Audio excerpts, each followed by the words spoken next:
Welcome to the INFOWARS Nightly News. It's June 12, 2014. I'm David Knight, and here are our top stories.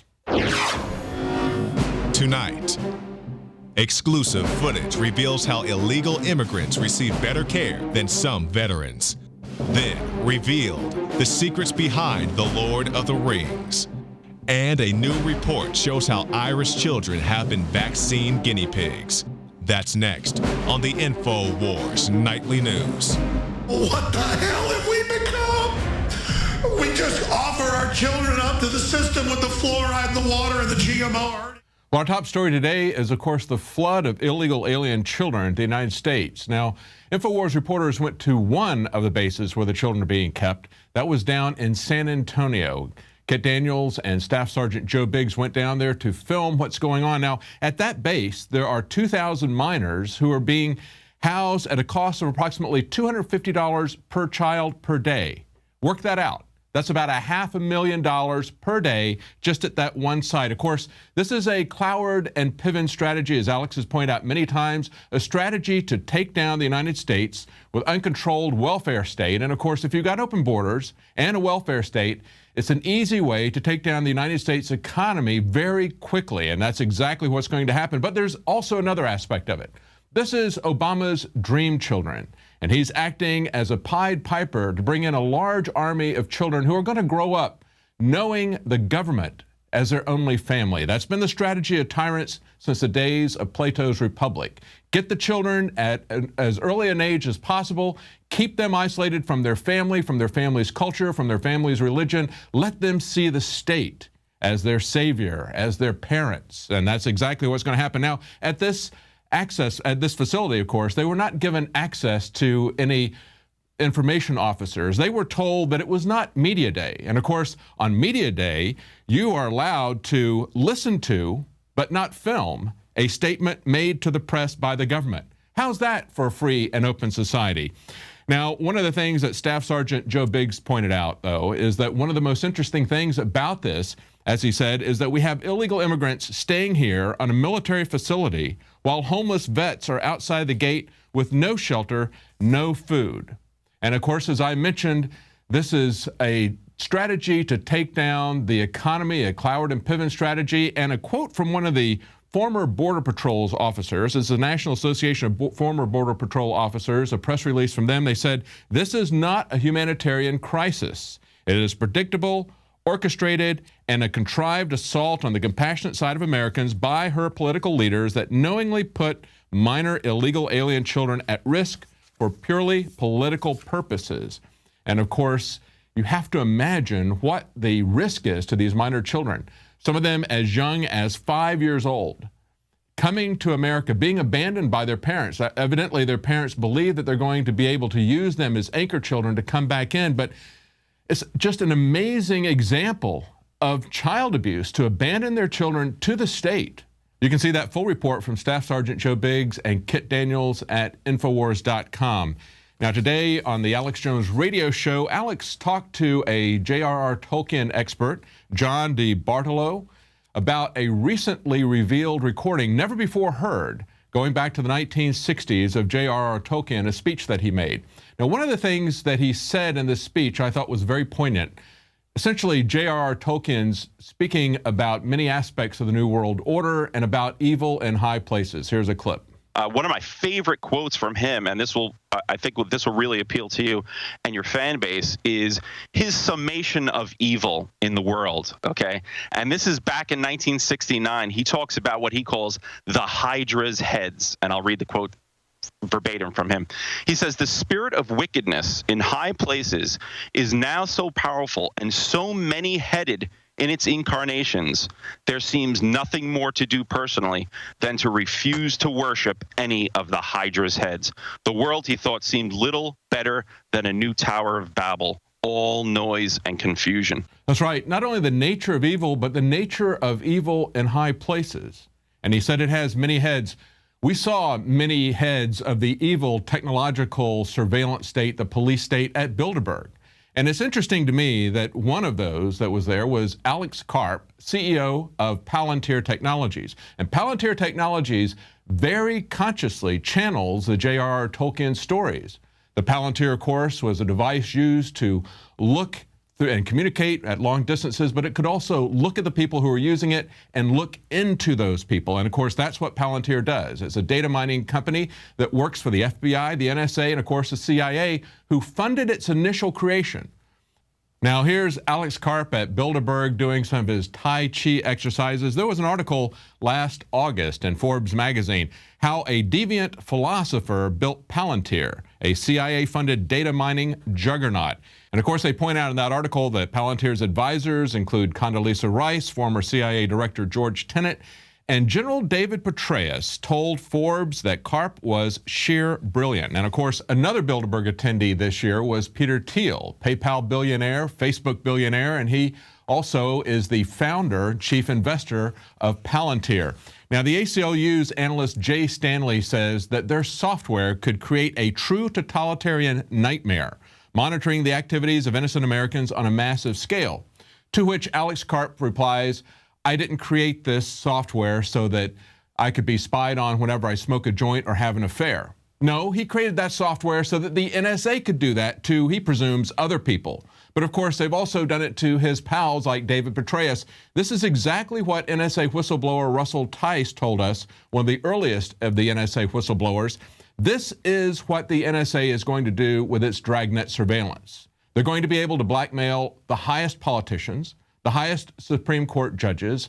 It is an Orwellian nightmare, and these guys are writing the software for it. And they see themselves as creating Sauron's tool, the all-seeing eye of Sauron. That's the kind of people that we see that Tolkien warned us about, and they embrace that, but they embrace the evil side of that. Now, news came out today about the Stratfor hack, which involves Julian Assange, WikiLeaks, as well as directly impinges on Barrett Brown. Now, this is confirmation that an FBI informant actually orchestrated the Stratfor attack.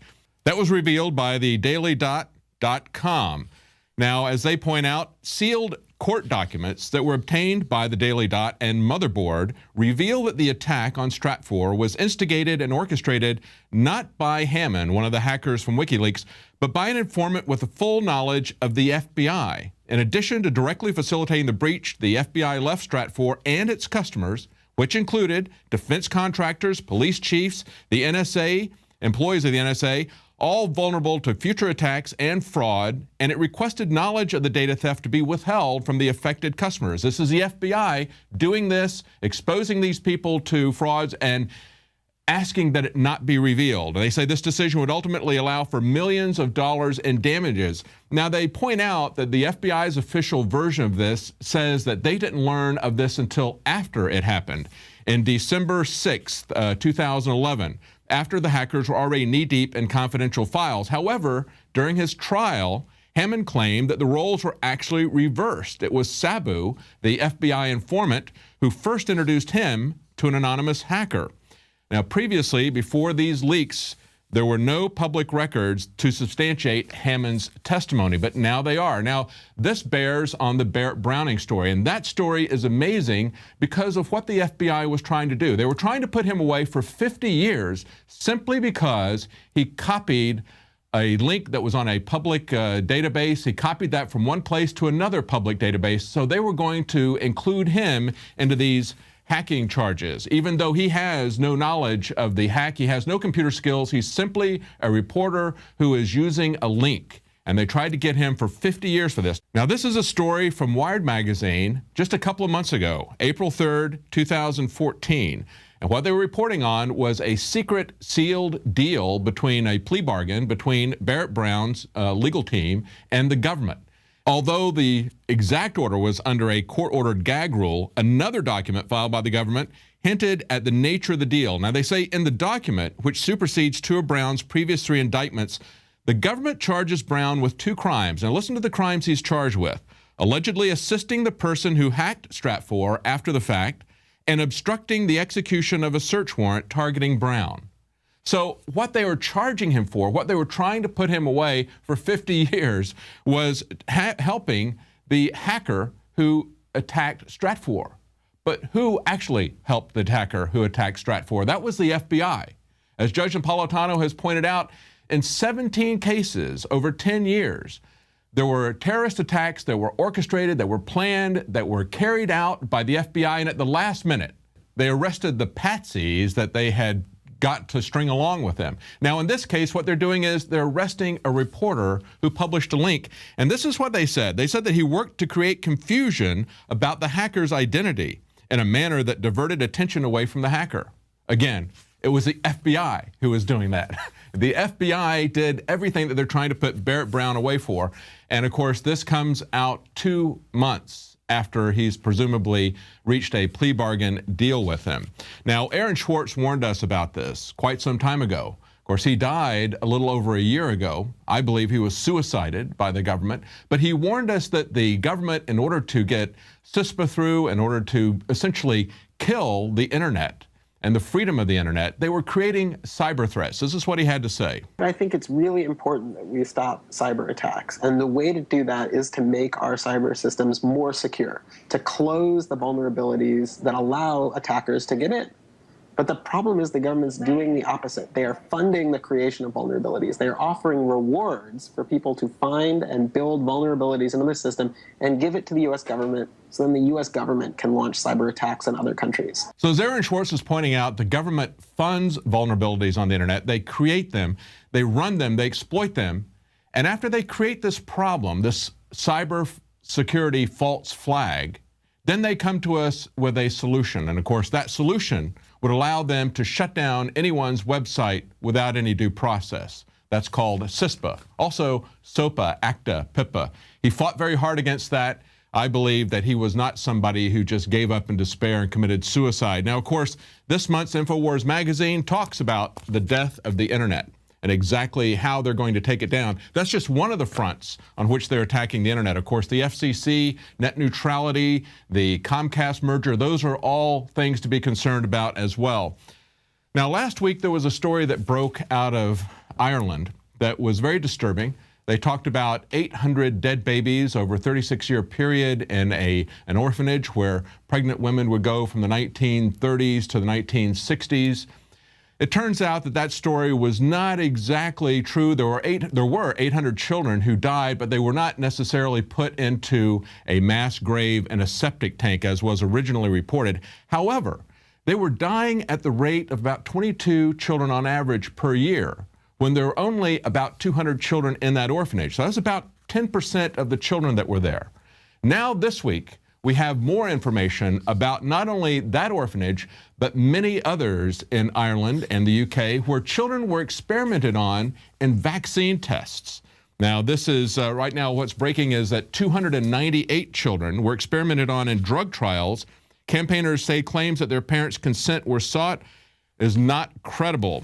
Now, an Irish radio station, News Talk, has now claimed in an exclusive report that 80 children in a care home became ill after they were given an experimental bovine vaccine. They were given a vaccine intended for cattle in trials at 5 care homes and orphanages in Dublin in the mid-70s. Now, that's 298 children. Now, of course, RT points out that thousands of Irish orphans were used as drug guinea pigs by Burroughs Wellcome in the 1970s. They said over 2,000 care home kids were secretly vaccinated against diphtheria in the 1930s in medical trials undertaken by international drugs giant Burroughs Wellcome. They talked to one kid who was vaccinated there. His name now is just reported as Christy. He was a child at the time. He says, I remember speaking to my mom and I asked her, why do I have so many marks on my body? She said, I don't know. When you arrived, your arms were sore and bandaged. He had 8 vaccine marks on his arms and 2 on his legs. He said, most people from my generation have 1, maybe 2. That's it. Not as many as me. So he arrived with bandages all over his arms and legs from the many vaccines that he was given. Now, as this is surfacing, we have a nun who was Mother Superior at this orphanage saying that, of course, none of this happened without parental consent. Parental consent from the mothers who are no longer at the site. And that is not held as credible information from people who